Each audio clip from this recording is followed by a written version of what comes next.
Muchas gracias, Juan Pablo, por pasarte por mi canal, por aceptar la entrevista. Te agradezco enormemente que me cedas esta parte de tiempo, que seguramente, igual que para todos, el tiempo pues, es oro y queremos aprovecharlo de la mejor manera. Quiero contar contigo en esta ocasión porque creo que puede ser de mucho provecho para mi audiencia todo lo que nos tienes que contar. Voy a poner en contexto a mi audiencia sobre quién eres. Seguramente conocen a tu compañero y cofundador de la Asociación Policía para el Siglo XXI, que es Samuel Vázquez, que también estuvo en este canal. Tienes un currículum, antes de empezar a grabar, y lo hablamos ayer, muy extenso, así que voy a dejar que tú mismo te presentes porque yo no voy a abarcar todo lo que me dijiste ayer. Te doy la palabra, Juan. Bueno, pues vamos a ver, en resumidas cuentas, entré en la Policía Nacional a los 20 años, a los 21, hoy en día tengo 44, he trabajado en agencias internacionales, dentro de la Policía Nacional he trabajado en servicios locales, servicios periféricos y centrales, en trabajo de investigación, de seguridad ciudadana. Tengo un perfil muy general, no tan especializado o no tan dedicado a una sola zona y a una sola tarea como suele ser más habitual. Soy inquieto, entonces me gusta estudiar. Aproximadamente cuando me hice subinspector a los 31 años, me saqué el acceso a mayores de 25 para la universidad, porque hasta entonces no tenía motivación por estudiar, pero sí por aprender. Y me puse a estudiar, desde entonces no he parado, ¿no? Ahora estoy cursando mi tercer máster y tengo además 3 especialidades universitarias. Eh, Cursé el grado en Relaciones Internacionales en inglés y hoy en día pues mi trabajo es en una agencia internacional de la Unión Europea y suelo trabajar en inglés. Entonces, Estoy en y desigualdad de luego condiciones contigo.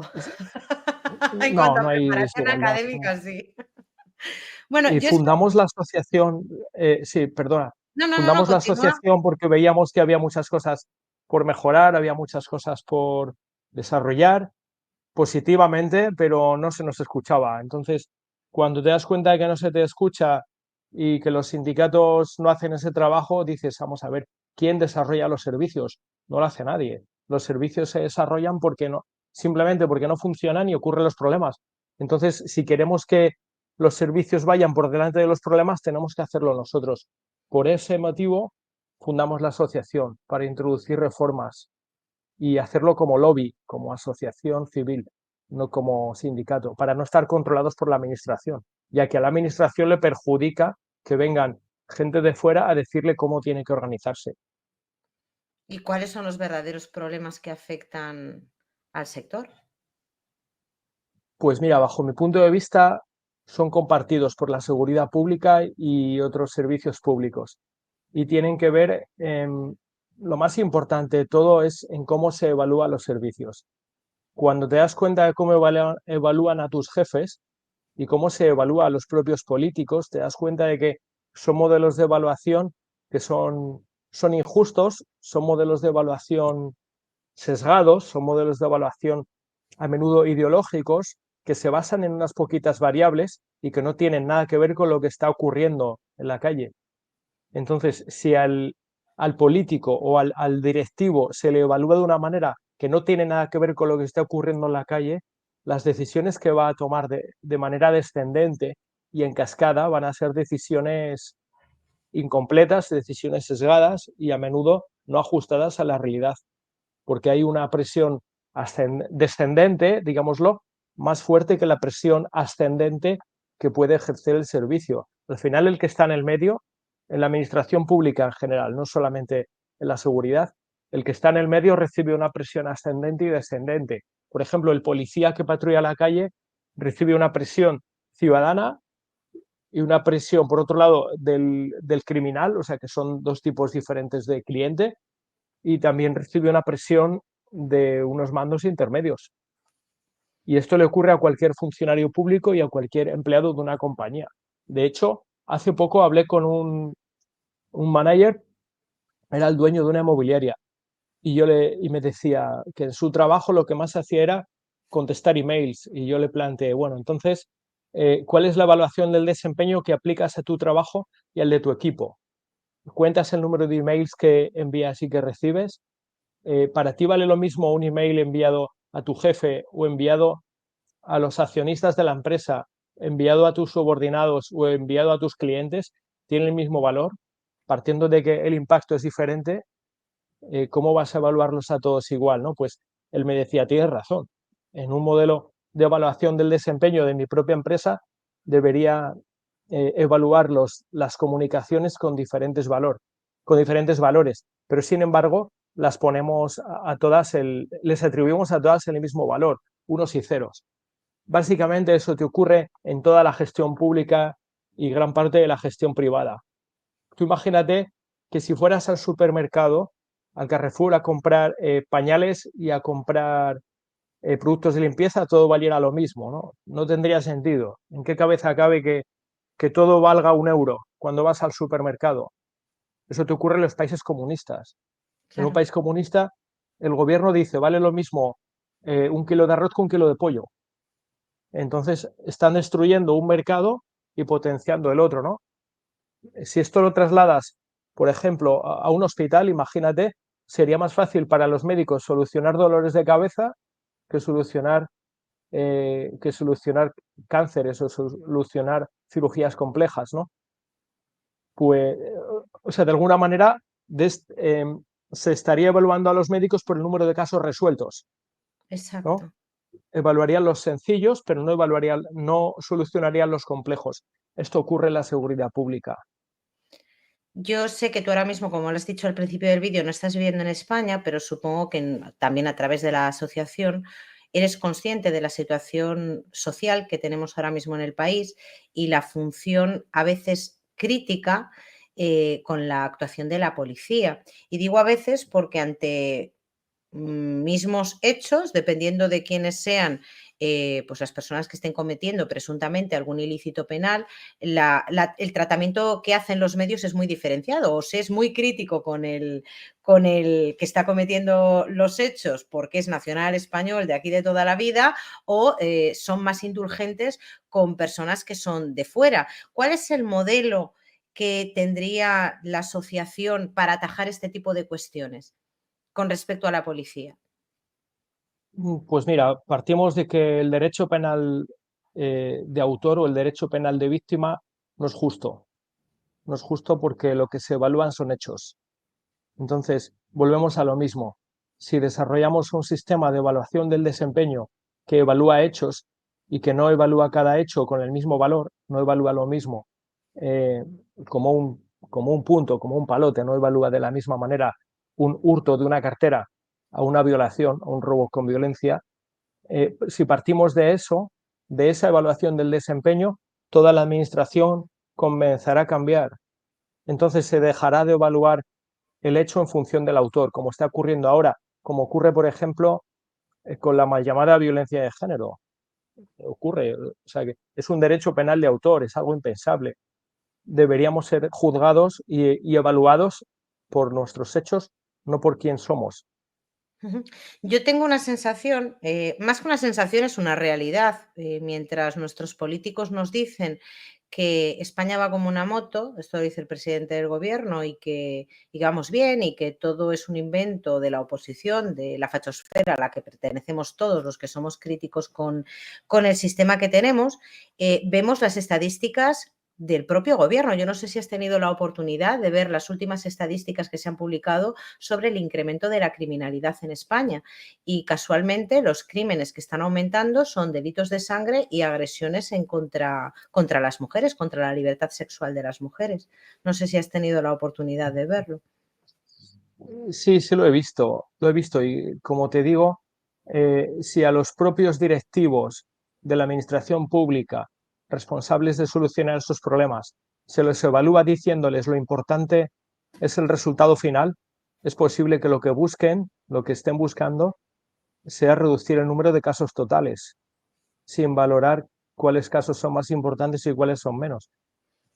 ¿Esto qué nos sirve? Nos sirve para plantearnos que es más fácil solucionar 20 casos de escaso valor, como por ejemplo 20 hurtos de carteras, deteniendo al autor e imputándole 20 hechos.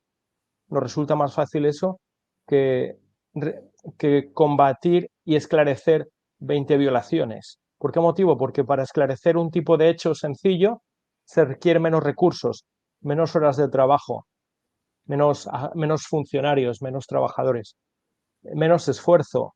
El delincuente es menos profesional, el delincuente es menos especializado, no toma medidas de seguridad, mientras que un delincuente especializado requiere posiblemente un seguimiento 24 horas, un equipo de trabajo, requiere más horas, requiere más esfuerzo, más especialización. Entonces, si el resultado al final va a ser una estadística en la que todo vale igual, ¿por qué vamos a complicarnos la vida esclareciendo casos complejos y deteniendo a, por ejemplo, a gente como Jack el Destripador, ¿no?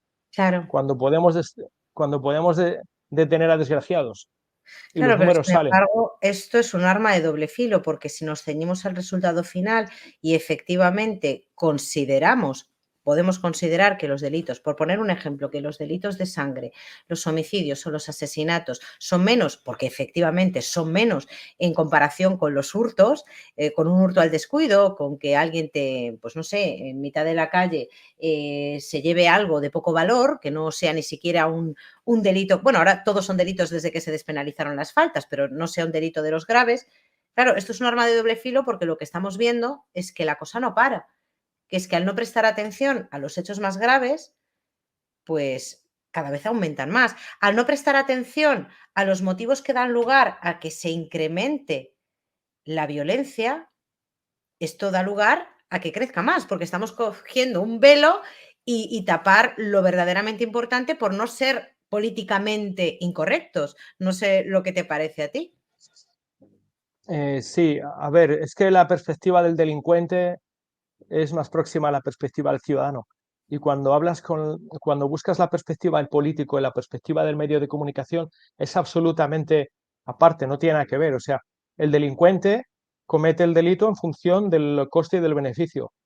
Si el coste es muy alto, no va a cometer ese delito. De hecho, lo dice el Sapo en la serie del Sapo, SL creo que se llama, lo dice, España es un paraíso para el delito. Es un país perfecto para vivir si eres un criminal, porque la consecuencia es pequeña, es baja. Entonces, si no hay consecuencia, donde no hay coste, hay beneficio. Claro. Entonces, claro, tenemos luego por un lado, hay muchas variables de análisis. Por ejemplo, otra variable de análisis que podemos aplicar es la del delincuente inteligente y el tonto. El delincuente que es más tonto es el que busca una gratificación a corto plazo, el que busca una violación para liberarse, por ejemplo, y no le importa ir a la cárcel, no se lo plantea. El que apuñala a otro en una reyerta porque ha bebido, está bajo los efectos del alcohol, no se plantea la consecuencia, comete un hecho que le produce un beneficio, una gratificación, un incentivo a corto plazo, pero a largo plazo sale perdiendo. Luego está el delincuente que sí que valora el largo plazo y a corto plazo prefiere no cometer errores, ¿no? Son perfiles diferentes. La delincuencia violenta, como decimos, es cortoplacista. ¿Qué ocurre con el derecho penal y con su aplicación? Que es lenta, es Muy bien. lenta. Deberíamos plantearnos quizás introducir la prisión preventiva dentro del Código Penal para acelerar la consecuencia, de manera que cuando tú le presentas un detenido a un juez, si ese señor ha cometido el mismo hecho, por ejemplo, es un hurto o un robo con violencia, lo ha cometido en el plazo de un mes o en el plazo de prescripción del delito anterior, decirle, usted va a ir a prisión preventiva un mes y en un mes usted será juzgado. De esa manera ya está fuera de la calle. Ya el, hemos cancelado completamente el factor tiempo que beneficia al delincuente, que lo condena dentro de 3 4 5 años a un hecho que cometió hoy y mientras tanto sigue delinquiendo, ¿no? ¿Qué es lo que ocurre luego si nos vamos al tema de la eficacia y la eficiencia? Si al delincuente se le detiene una vez por cada 10 delitos que comete, tiene un 90% de eficacia, ¿no? Y un coste del 10%. Si cada vez que se le detiene va a prisión preventiva, un mes la primera vez que reincide, la segunda vez que reincide va 2 meses, la tercera vez que reincide va 3 meses y así va incrementando, se va escalando el tiempo de la prisión preventiva, llegará un momento que esa inmediatez, esa esa aceleración de la consecuencia hará que ya no tenga beneficio, que diga, es que ya no me resulta beneficioso cometer 10 delitos si me detienen una vez. Es que Bueno, en yo cuanto ahí me detienen voy a prisión un mes. claro, yo a ti te entiendo, entiendo la postura, pero creo que hay personas que están en este país cuyo único medio de vida se ve abocado a la delincuencia, porque están en una situación irregular y no pueden trabajar legalmente en España. Entonces, para algunas personas, lo que comentas del coste-beneficio creo que puede llegar, lo que para nosotros es un coste, para él puede ser un beneficio. Si es una persona que vive en la más absoluta pobreza, está ocupando una vivienda y no tiene que llevarse a la boca, y en su país de origen está pues en una situación todavía más angustiosa que la que puede tener en España en la calle, a lo mejor para esa persona es un beneficio entrar en un centro penitenciario y tener un techo y la comida todos los días. Y eso nos supone a los españoles un coste elevado.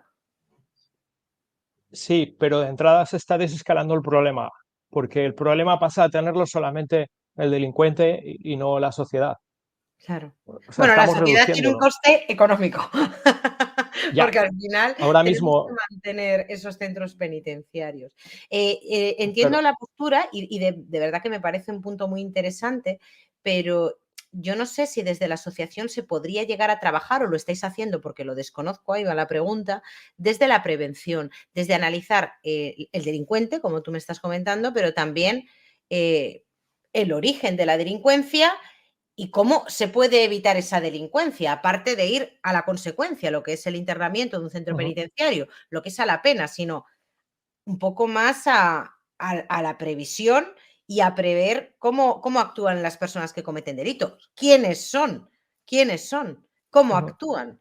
Porque aparte del delincuente que actúa movido por un beneficio cortoplacista, siguiendo el argumento que tú me planteas, o aquel que va un poco más a largo plazo y que no quiere cometer errores, yo añadiría, que seguramente vosotros lo habéis contemplado igual, las organizaciones criminales y las personas que se asocian y viven en guetos porque no tienen otra opción de vida en España, otra opción legal de vida en España. Ujú. Pues mira, yo lo que observo ahí es que es un error perseguir el delito por el autor. O sea, no me parece adecuado perseguir, ir identificando extranjeros, por ejemplo, Ujú. ¿vale? Porque hay muchos que quieren ganarse la vida honradamente y si los criminalizamos, al final acaban siendo criminales. Entonces, poner la atención sobre gente que físicamente es diferente es un error completamente. Ahora, hay que aprender a evaluar comportamientos. Siempre antes de un delito existe un escenario probable, existe una franja horaria probable y existe un comportamiento probable. Por ejemplo, si tenemos unas canchas donde hay menores robando con violencia a otros menores en horario de tarde y Sí, esos menores pertenecen a bandas, es adecuado ir a identificar a los que están en esa banda o hacer una vigilancia en ese lugar, ¿vale? Pero no ir por todo un distrito parando a todos los chavales que tengan pinta de adolescente. ¿Me entiendes lo que te digo? O sea, hay que orientarse. Eh, había, por ejemplo, una situación que nosotros, cuando yo estuve trabajando en Usera, en prevención de la delincuencia, pusimos en marcha y detectamos que si los robos se cometían en una zona que a lo mejor representaban el 10% o el 20% de todo el territorio y en unas horas concretas, robos con violencia concretamente, eh, antes de esos robos con violencia había unos seguimientos, había unas vigilancias. Los autores estaban simplemente parados. Entonces, el criterio que establecimos era, no buscamos autores chinos o africanos o asiáticos o magrebíes, no, buscamos a gente que está parada, controlando y monitorizando al resto. En una zona comercial donde todo el mundo está en movimiento y está comprando, nos encontramos con que hay unos pocos que están parados y están observando. Hay que identificar a esos. claro, Y gracias a eso, a identificar a gente por el comportamiento, conseguimos reducir la delincuencia bastante y esclarecer delitos que estaban cometidos y autores que habían consumado los hechos. ¿Qué te quiero decir con esto? Que hay que centrarse en la línea de comportamiento que existe previa al delito y posterior al delito. Por ejemplo, sabíamos que si hay un robo, lo más probable era que los autores se fueran hacia la boca del metro. Entonces, a lo mejor hay que controlar esa boca del metro para que cuando hay robos y vienen corriendo, poderles retener. Si viene uno corriendo hacia el metro o hacia el autobús o hacia la Renfe, pues será sospechoso. ¿Por qué viene usted corriendo? ¿Tiene Claro, prisa? No claro. sé, te quiero decir, no hay que centrarse en el perfil físico del autor, en la apariencia. Por ejemplo, si todo el mundo viene al metro, estamos en invierno, nadie viene sudando, pero viene uno de pronto y aparece sudando, viene corriendo. ¿Por qué corre? ¿No? O sea, eso es análisis del comportamiento. Claro, obviamente un policía no tiene que parar indiscriminadamente a la gente únicamente por su color de piel o por su procedencia, pero si has tenido la oportunidad de ver las estadísticas, en España el porcentaje alarma, porque hay un gran porcentaje de extranjeros que en proporción a la gente extranjera que vive en este país, la mayor parte de la gente pues es de fuera, quiero decir, pero no de fuera porque sean de fuera, eso no tiene nada que ver, Sí. sino porque están en una situación irregular en España. Entonces, no sé si desde tu punto de vista atajar el tema de la inmigración ilegal, que esto no lo tendría que atajar la policía, sino el gobierno, sería un factor a tener en cuenta de cara a la prevención del delito. No tanto, porque ahí estoy al 100% de acuerdo contigo, el hecho de que una persona sea extranjera o no, es que eso no dice nada de una persona. Habla de Ujú. sus costumbres y demás, pero no creo que una persona, y esto lo he dicho muchas veces en el canal, por el hecho de ser de una raza o de un país, sea necesariamente más proclive a la delincuencia, sino el contexto social en el que vive. Pero claro, si tú a una persona que no tiene forma humana de ganarse la vida en España de manera legal, es normal. O sea, yo entiendo que esa persona se busque la vida. Y claro, eso es un problema al final para todos. Yo creo que la solución ahí no estaría en meter a esas personas en prisión preventiva, sino en buscar que esas personas no estén en una situación irregular en España. Esto es lo que yo pienso, no sé lo que piensas tú. Sí, ahí tenemos otro problema, ¿vale? Es el de los retornos. A la gente que está ilegal hay que retornarla a su país. ¿Qué Mm, ocurre? ¿Qué ocurre? Ya nos vamos a la geopolítica, ¿vale?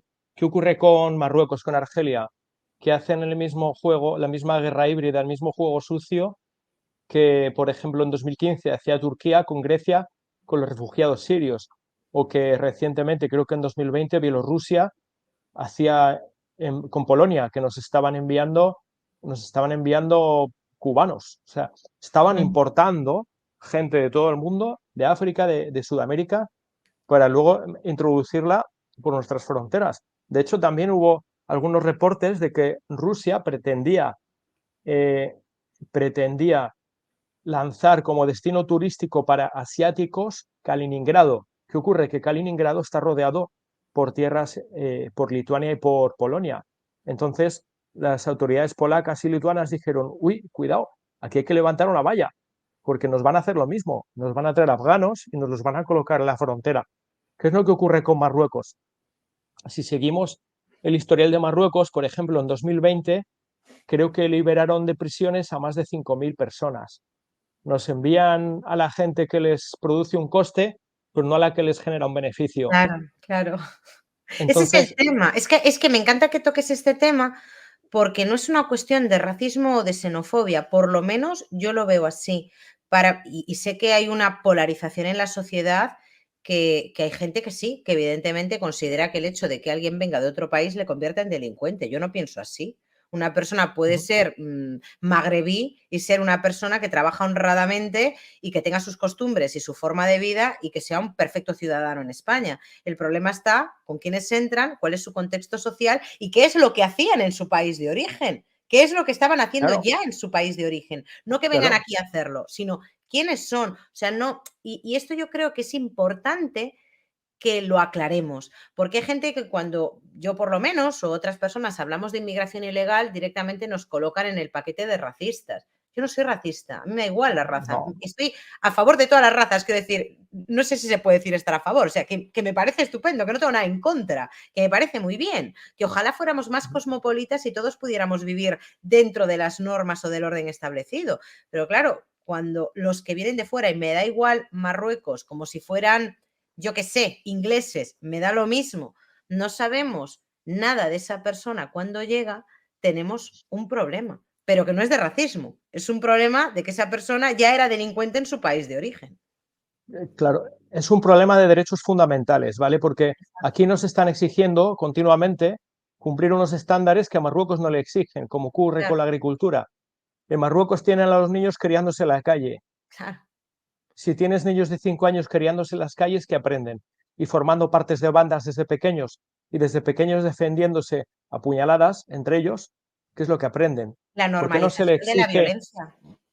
claro, por qué no se le exige a Marruecos esos estándares que sí se exigen a España? Es que en España no nos planteamos que haya niños criándose en las calles pidiendo dinero, robando, formando parte de bandas con 5 años o armados con armas blancas. Sin embargo, en Marruecos es normal. Esos críos, cuando tienen 16, son carne de cañón, van a acabar en una prisión. Y Claro, Marruecos llega un momento que dice, oye, vamos a abrir las prisiones porque somos buenos, lo vendemos como un acto de solidaridad o de perdón, pero los montamos en pateras y los enviamos a España, y que se hagan cargo esta gente. Y luego está el tema siguiente. Hay que preguntarse por qué Marruecos no quiere recibir a sus ciudadanos, por qué se niegan a documentar a su gente. Entonces ahí también hay que plantearse que ese es un problema que lo tiene Marruecos, lo tenemos en España, en Francia, en Bélgica, en claro, todos es los un países. problema a la hora de deportar a esas personas que la mayor parte de las veces se deshacen de su documentación, es decir, ya no vienen con documentación, ya no sabes ni a... Puedes intuir de dónde vienen, pero tampoco puedes retornarles a un sitio de donde no sabes de dónde vienen. Entonces nos los quedamos nosotros. Y es un problema. Claro, Es un problema porque al final no deja de ser, trata de seres humanos. Y al final son mafias que precisamente se benefician, porque aquí siempre hay un lucro económico de los más desfavorecidos. Porque esas personas, claro, hablando desde un punto de vista sociológico, son personas que se crían, como tú bien has dicho, en un contexto concreto, son niños de pequeñitos que se crían en la calle y que ven como normal algo que para nosotros no lo es. Entonces, ¿qué le puedes pedir a una persona que se ha criado desde su más tierna infancia en un entorno que le predispone a la violencia? Pues es un tema muy complicado. Claro, hay gente que habla directamente de racismo y yo siempre me empeño en decir que no es una cuestión de racismo, es una cuestión del contexto en el que se cría esa persona y que habría que buscar una solución no en España solamente, sino también en ese país de origen. ¿Qué es lo que está pasando allí? ahí estamos. Hay que exigir a Marruecos que cumpla estándares europeos. Si quiere recibir dinero europeo, por ejemplo. Ustedes quieren fondos europeos para la seguridad, bueno, para diferentes conceptos. Ustedes tienen que cumplir estándares europeos. Si no, no hay manera. Claro, ese es Y un luego, por problema que estamos supuesto, teniendo. los, Disculpa que te interrumpa. Sí, sí, sí, los retornos, bajo mi punto de vista, si Marruecos juega sucio, nosotros deberíamos jugar como Marruecos y decirle, muy bien, tú no quieres a tus ciudadanos, te los voy a poner en la frontera, pero en la frontera terrestre, en Mauritania y Argelia igual. Te vamos a poner a miles en la frontera terrestre y ya tendrás tú que desplegar tus guardias de frontera, tu policía, tus militares en las fronteras del sur y las fronteras del desierto. Y al final te los vas a comer porque son tuyos y esa gente no se va a ir a Senegal ni se va a ir a otro país. O sea, a lo mejor hay que plantearse de esta manera que hay que triangular y hay que hacer los retornos a Mauritania, pagarle a Mauritania para que los reciba, para que los procese, para que les dé unas condiciones con estándares europeos y por supuesto, si Marruecos no los quiere documentar, Argelia no los quiere documentar, dudo yo mucho que se quieran quedar en Mauritania. claro. Claro, Volverán a su casa. el tema es que de todo esto se hace política, desgraciadamente, unos y otros, me da igual el partido político, todo el mundo lo utiliza para ganar votos y en este tipo de casos, aparte de utilizar el buenismo a la hora de hablar de la inmigración, se habla mucho de derechos humanos y claro, te das cuenta de que con el buenismo, al final la sociedad española europea en general, estamos en una situación de decadencia. O sea, pero de decadencia real. Nuestras calles nunca fueron tan inseguras como lo son ahora. Yo esto lo he hablado con gente de a pie, o sea, no a través de Uh -huh. redes sociales, que siempre, pues en determinadas plataformas se busca un poco lo de exagerar, ¿no? O lo de buscar lo que tú decías antes, que sí que es cierto, que también pasa, comunicar una noticia diciendo, pues es que fue tal persona, fue más... No, yo te hablo de gente de a pie, de la sensación de inseguridad que se está empezando a vivir en España, de pasar, más o menos tú y yo somos de la misma quinta, yo recuerdo cuando era chavala y yo estudiaba hasta las tantas de la madrugada en una biblioteca que abría a las 24 horas del día en época de exámenes y yo me volvía caminando para mi casa sin ningún tipo de miedo. Y hoy en día, con mis 40 años, a mí a determinadas horas y en determinadas zonas, y a veces incluso en el propio centro de la ciudad, yo no me siento segura caminando, porque no sé quién es el que está en la calle en esos momentos. Y esa sensación de inseguridad se nos traslada también a las mujeres por muchas cosas que han pasado durante este año. Entonces, claro, dices, madre mía, las estadísticas, dato mata relato, las estadísticas están ahí. Quizás dejar de hablar de buenismo para hablar desde un punto de vista práctico y qué es lo que tienen que hacer nuestros gobernantes para preparar a la policía, para dotar a la policía de medios, que esto es un tema sobre el que te quiero preguntar, y para que hagan pues leyes que se adapten al contexto social y político que tenemos en este momento en España. Bueno, te voy a volver al mismo tema. ¿Te acuerdas cuando te empezaba diciendo sobre la evaluación del desempeño que Sí, falla la escala de valores? sí, sí, La sí, escala total. de valores es de ceros y unos, ¿ok? Es una escala equivocada y no es realista. El propio derecho reconoce que tú tienes derecho a matar a alguien para defender tu vida.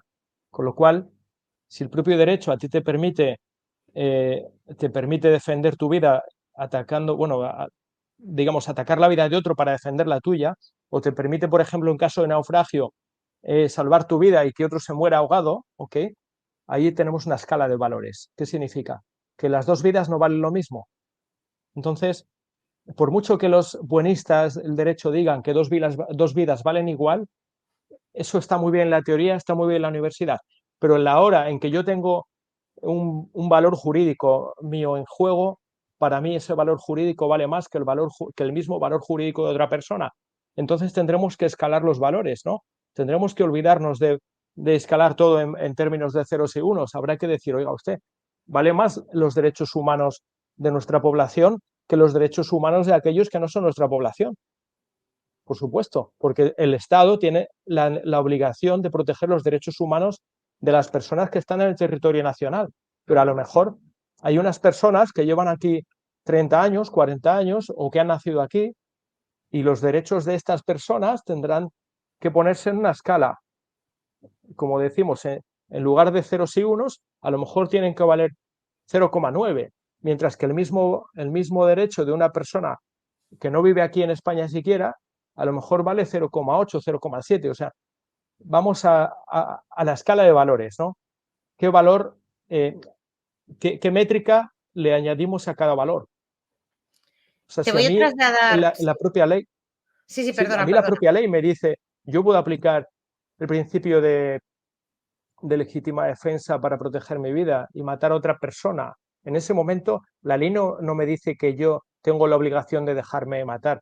Yo no tengo, o sea, no existe una obligación de sacrificio en beneficio del bien común para que la vida de un criminal y la de un policía valga lo mismo, ¿no? Si no existe, ¿por qué estamos tratando de crear ese escenario?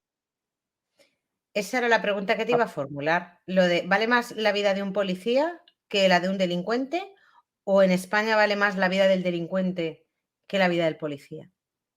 A ver, cada caso se juzga de manera independiente. Para el policía, como ciudadano, como individuo, como ser humano, su vida vale más que la de otro, con independencia de su condición profesional. Pero es que para el delincuente igual, el delincuente valora más su vida que la de otro.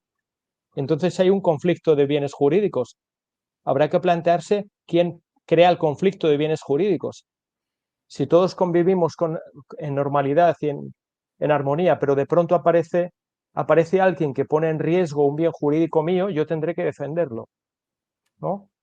Porque posiblemente esa persona obtiene un beneficio gracias a que a mí me produce una pérdida. Entonces yo tendré que evitar esa pérdida y la ley tendrá que permitírmelo. Pero ¿no tienes la sensación que en España, por lo menos desde hace unos años para aquí, se ha perdido el principio de autoridad? Exactamente, ha ocurrido porque, como decimos, porque se ha reducido todo a unos. Digamos que se ha puesto dentro de la misma escala de valores todos los bienes. Entonces, si ponemos todos los bienes dentro de la misma escala de valores, acabamos teniendo terroristas en el Parlamento y en el gobierno. Ya ha Claro. ocurrido. Claro, está ocurriendo. Lo digo porque tengo la sensación, y así lo veo cuando veo noticias en las que la policía aparece con intervenciones sesgadas, es decir, se graban en vídeo las intervenciones, algo que ya A mí me parece mal, lo voy a decir, me parece mal.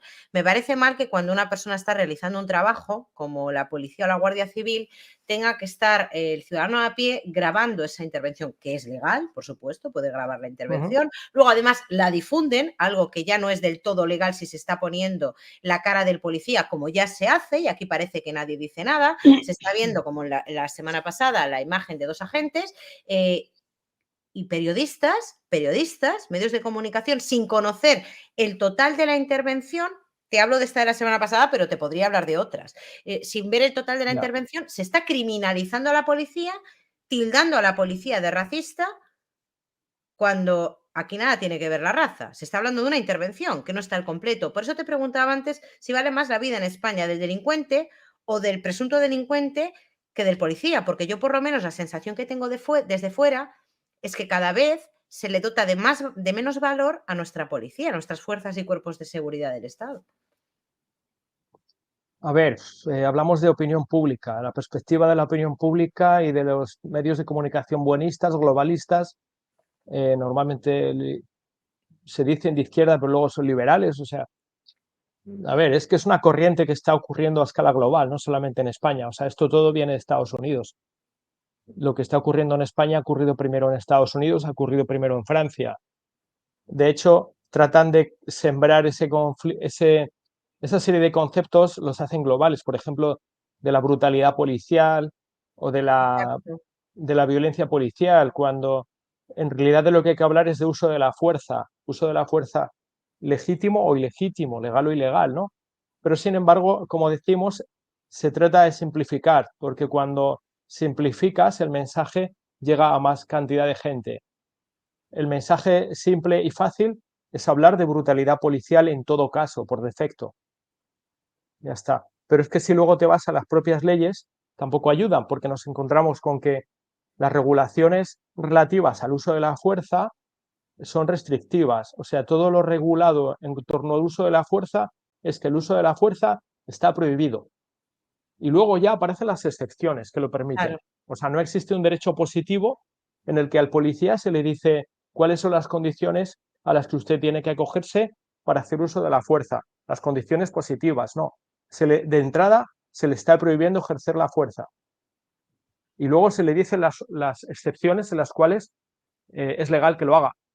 Entonces, tenemos un problema serio porque es una violación de derechos fundamentales de entrada presunta por un funcionario que gana lo mismo por hacer eso que por no hacerlo. por no Que hacer donde nada. más ganas es, claro, donde más ganas estando tomando café o mirando el reloj, esperando a que llegue la hora de salir y sobre todo trabajando con gafas de madera, como decimos. No veo nada y por lo tanto no tomo ninguna decisión. O si veo algo, llamo a mi jefe y le pregunto qué es lo que hago, en lugar de Claro, tomar la iniciativa, asumir un riesgo, asumir un coste y dar la cara, ¿no? Entonces, partimos de esa premisa. Cuando el policía no gana nada ejerciendo la fuerza, todo lo contrario, lo pierde, lo que no se le puede hacer es criminalizarlo. Lo que hay que hacer es someterlo a análisis, someterlo a juicio de la opinión pública, pero también hay que valorar siempre la perspectiva de la gente y la perspectiva del ciudadano, todas. Luego el tema jurídico, volvemos al tema jurídico. ¿Por qué motivo no existe una regulación para el uso de la fuerza? Porque lo más fácil es que cuando hay un ejercicio de la fuerza, tanto si es legítimo como si es ilegítimo, se persiga al policía en función de la corriente política en el gobierno. claro. Al gobierno le interesa controlar el uso de la fuerza. ¿Qué ocurre si regulas el uso de la fuerza con las condiciones positivas, las condiciones que son necesarias para que tenga lugar? Que el político pierde poder, porque el uso de la fuerza pasa a ser algo técnico y algo en lo que el político no puede meter la mano. Entonces, ahora mismo está regulado en base a principios generales del derecho, que como bien sabes, los principios generales del derecho, los convenios internacionales y, bueno, las tres fuentes del derecho y la costumbre son fuentes del derecho. Pues ahora mismo un derecho fundamental, como es el derecho a que la policía no te apalee, está regulado mediante un principio general del derecho. ¿Por qué no hay una regulación? ¿Por qué no hay una ley orgánica? Debería haber una ley orgánica. Si a los medios de comunicación les preocupa tanto que al ciudadano no lo apalee la policía. Oigan, ustedes promuevan una ley orgánica que Mm. nos beneficie a todos, que los policías la quieren también. Claro, yo lo que a mí me parece interesante en todo esto es que siempre se quejan de apaleamiento los mismos y desde los mismos grupos políticos. A mí me ha parado la policía para identificarme o la Guardia Civil en un control de alcoholemia y yo nunca he tenido ningún problema.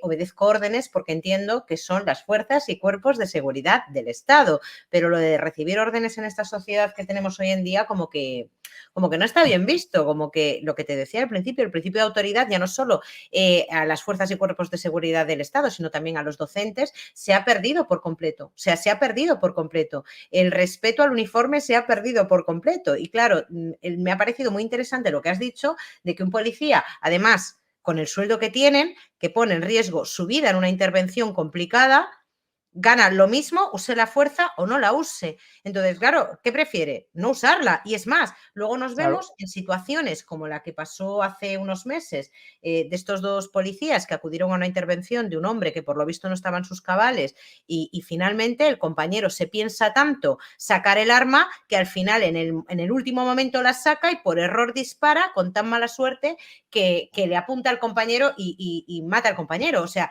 claro, ese es el tema, que al final la policía ya no sabe ni cómo actuar, porque si usa la fuerza y además tiene que valorar si la fuerza que tienen que emplear es proporcionada, si puede reducir a esa persona de esta manera o de la otra en un momento de tensión, en la refriega del momento, te pones tú a valorar si es la fuerza indispensable la que estás utilizando.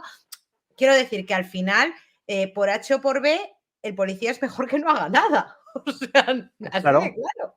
claro. Si te llaman porque hay un loco, a ver, la mayor parte de problemas violentos que tenemos, todo se ha dicho, ¿eh? Todo se ha dicho. La mayor parte de problemas con gente violenta son pacientes psiquiátricos. Lo he hablado con Samuel, Incluso, sí, tal cual. incluso si son delincuentes, ¿eh? Porque un delincuente que no está bajo los efectos de la droga o del alcohol, por lo general es un actor racional. Pero Claro. con quien vas a tener un encuentro físico, un episodio de uso de la fuerza o de violencia, va a ser con una persona irracional. Por lo tanto, alguien que podemos considerar como paciente psiquiátrico, alguien que si bebe agua, se relaja, respira y desescala el estrés, no se va a comportar así. Entonces, no existe tiempo para analizar los principios generales del uso de la fuerza cuando se produce esa situación. Alguien viene hacia ti con un cuchillo sabiendo que tú tienes una pistola y que la puedes usar y asume esa consecuencia. Entonces, la consecuencia tiene que ser la que es que tú te defiendas. Claro, pero cuando hablamos Y de esa, pacientes psiquiátricos y esa persona no está en sus plenas facultades, yo estoy de acuerdo con lo que hablaba el doctor Gaona, que psiquiatra, claro, al final la pregunta también es, ¿está verdaderamente preparada la policía para tratar con enfermos psiquiátricos o a la mínima que vamos a encontrar un enfermo psiquiátrico blandiendo un cuchillo le vamos a meter un tiro? Claro, es que el tema es bastante complejo, es bastante complejo. exactamente, exactamente. Luego ahí entramos en los programas de formación policiales.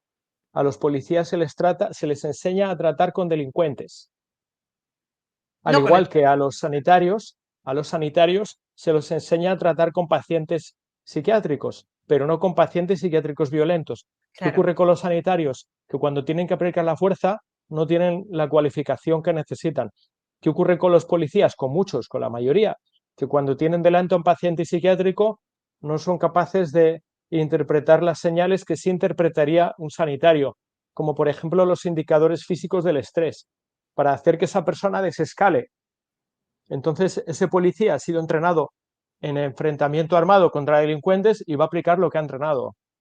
Claro, es un problema, yo creo, aparte de preparación, de falta de comunicación, porque, a ver, yo este tema sí que lo controlo bastante, en cuanto a lo que tiene que ver con pacientes psiquiátricos, ¿no? Que hay veces que hay una falta de control de la propia administración para saber cómo se encuentra ese enfermo psiquiátrico. Muchos de ellos están tutelados por la propia administración y hay una dejadez, una falta de personal para saber si esa persona se está tomando la medicación. No van a ver a esas personas a sus domicilios y al final, cuando tienen una descompensación de la enfermedad porque no se toman la medicación, los principales perjudicados son los vecinos inmediatos, los que ven cómo esa persona ya después de meses sin tomar la medicación, está fuera totalmente de sus cabales, esa persona empieza a tirar cosas por la ventana, lo hemos visto muchas veces, agrede a sus Y, vecinos Pudo ser precisamente, que no lo sé, pero pudo ser precisamente el caso de que terminó con ese fatal desenlace. ¿Quién tiene que actuar ahí? ¿Cuál es? Hay que ver dónde están los errores, porque al final te encuentras con la patrulla o la Guardia Civil o la policía, dependiendo de la zona donde ocurra esto, si es en un pueblo, es una ciudad, y de repente ves ahí al policía o la Guardia Civil que no sabe razonar con esa persona y al final o utiliza la fuerza o se ve, como han pasado muchas veces, intervenciones que llegan a durar días, porque esa persona se encierra en su casa, porque, quiero decir, que son problemas que no son tan fáciles de solucionar. Yo en eso estoy totalmente de acuerdo contigo. Claro, cuando llega la policía es porque hay un episodio en el que es necesario el uso de la fuerza, porque le llaman los vecinos. O sea, porque todo lo que debería haber antes ha fallado. Fallado. No ha habido ese control. La verdad es que me está resultando muy interesante la charla. Estoy controlando no te quiero quitar tanto tiempo y quedan Ujú. 15 minutos porque había dicho lo de 1 hora de duración. Y quería preguntarte por algo, porque lo iba a decir en la presentación, pero al final nos hemos puesto a hablar. Tú y yo empezamos a hablar porque yo grabé un vídeo contando que en un directo que había hecho me había llamado la policía judicial para corroborar mi dirección, que no la tenían, por cierto, lo de corroborar nada, me llamaron por teléfono para pedirme la dirección, para mandarme una citación judicial para declarar. Y claro, tú te pusiste en contacto conmigo a través de Samuel Vázquez para decirme todos los errores que yo había cometido en ese momento, y es que es verdad, en casa del herrero, cuchillo de palo, y he dicho, y este era el motivo por el que yo te quería traer al canal, porque al igual que yo, que no hubiera asesorado de esta manera a un cliente, pues lo hice mal yo, para que tú les digas a las personas que nos están viendo, cómo actuar y por qué está mal que yo haya dado mis datos por teléfono a una persona que se identifica como policía judicial sin saber yo si efectivamente era la policía judicial Claro, o era perito de los palotes. Era la policía judicial.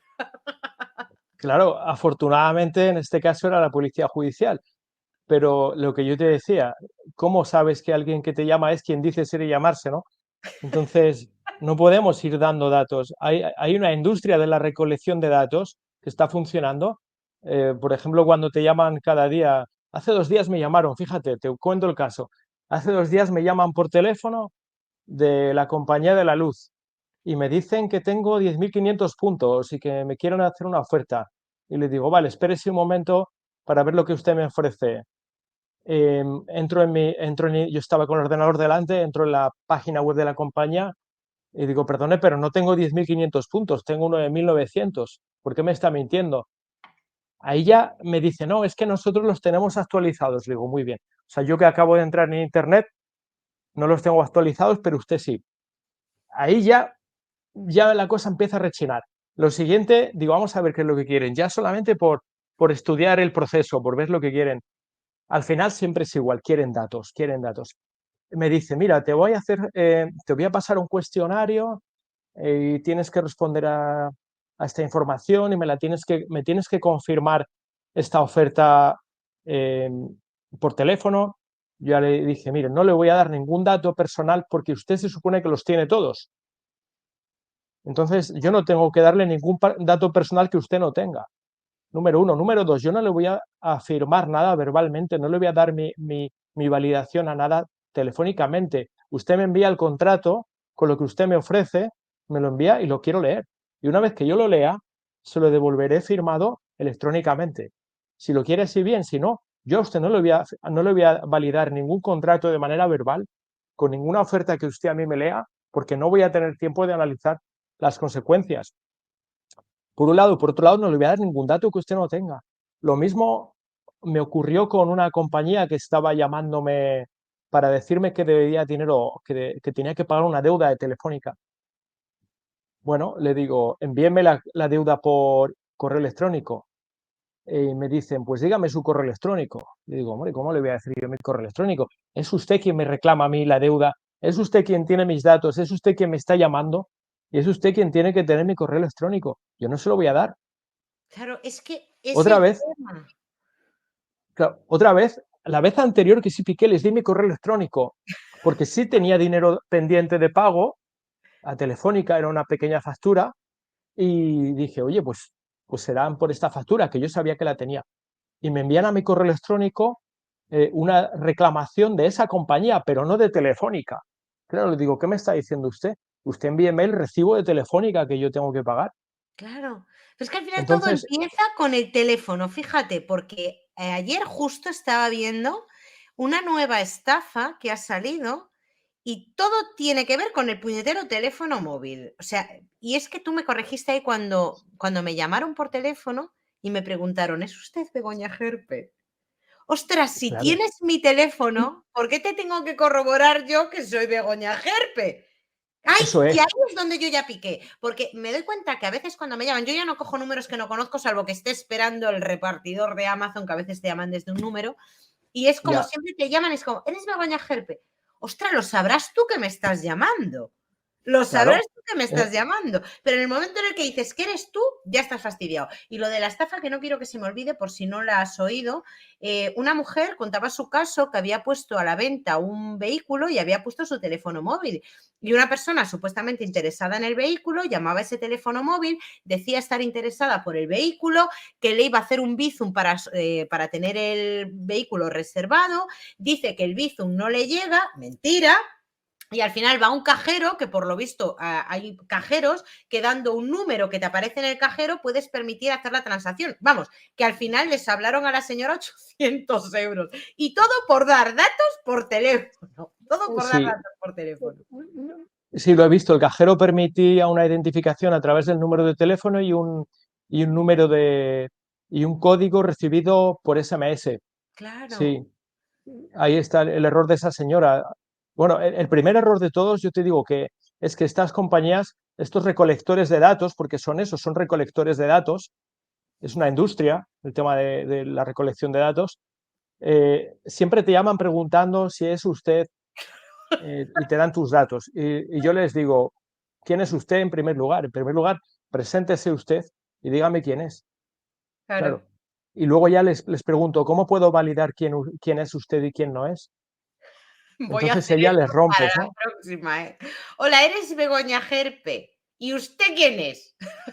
Exactamente. ¿Usted He quién es? Yo no conseguido, tengo ¿cómo obligación ha de conseguido contestarle al usted mi teléfono. teléfono? Saca usted el teléfono. Sí, sí, pero al final es que no nos damos cuenta de que luego nuestros datos están por todos los lados y yo luego siempre digo, ¿pero de dónde sacarán el teléfono? ¿De dónde? Pues claro, yo estoy dando mi teléfono sin darme cuenta, o sea, me llama una persona y rápidamente digo quién soy. Y con respecto al tema de la policía judicial, que también me lo dijiste, a la hora de hacer la citación tiene que ser personal. O sea, tiene que ser una citación personal o por medio de una manera donde quede registro, o por carta certificada o de Claro, alguna manera. Y yo acepté como válido algo que a un cliente mío no le diría que es válido. Es decir, yo asumir que estoy, vamos, y darme datos totalmente confidenciales por teléfono.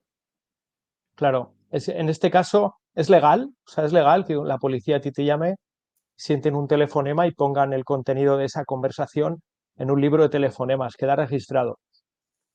O sea, desde el punto de vista procesal tiene validez para la policía, para la administración, Sí, para... bueno, para No hay el problema. juzgado El también, problema es pero hay para muchas ti. citaciones por teléfono, ¿Por qué claro que se tienes, pueden hacer citaciones por por qué teléfono. tienes tú que creerte? Claro, pero ahí es donde va, o sea, no es que sea ilegal, pero no, digamos que a mí no me beneficia.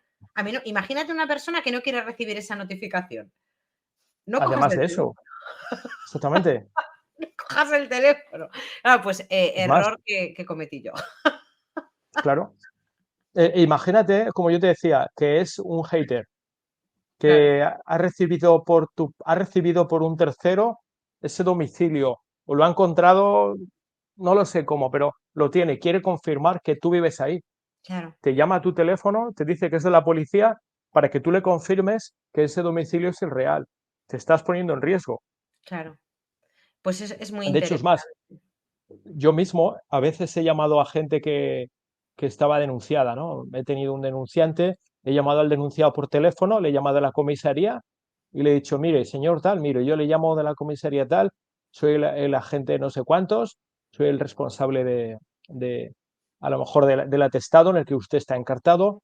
Me gustaría que usted, por favor, se persone aquí a tal hora, si es tan amable, venga con su letrado, porque así me ahorra trabajo y así me facilita la vida, le facilita la vida a su letrado y usted viene con garantías para que no, para que no tenga nada que dudar, ¿no? O sea, venga en persona, venga a tal hora, pregunte por fulano que soy yo, que llevo su caso y que sepa usted que le tendré que tomar declaración y le tendré que leer los derechos. Por eso, véngase con su letrado. En ese caso, le estoy requiriendo para que se persone en la comisaría de policía. No le estoy pidiendo datos. Claro, Incluso le estoy dando los míos. Le estoy diciendo quién soy yo y dónde trabajo, claro. porque me facilita la vida. Es más fácil eso que enviarle una Sí, la patrulla a su patrulla. casa. Claro, claro. Pues es muy interesante, Juan. Te voy a invitar para otro día al canal, porque creo que tienes muchas cosas que aportar. Y yo, como he llegado tarde y me tengo que meter en otro directo, pues tengo que dejar aquí la charla. Me van a echar la bronca, ya verás. Me van a poner los seguidores. Begoña, planéate Ah, las cosas con más tiempo. No puedes cortar así al invitado. Deja de interrumpir al invitado y deja de hablar. Esto es lo que me van a poner en comentarios, porque ya lo sé, ya me anticipo. Yo no sé hacer entrevistas. No sé hacer entrevistas. Muchísimas gracias, Juan. Te voy a invitar otro día. Si me cedes otro poquito más de tu tiempo, te agradeceré enormemente que participes porque tienes muchas cosas que contar. Pero en cuanto a hoy, muchísimas gracias. Me lo he pasado muy bien y ha sido muy interesante. muy bien, muy amable. Muchas gracias a ti por invitarme.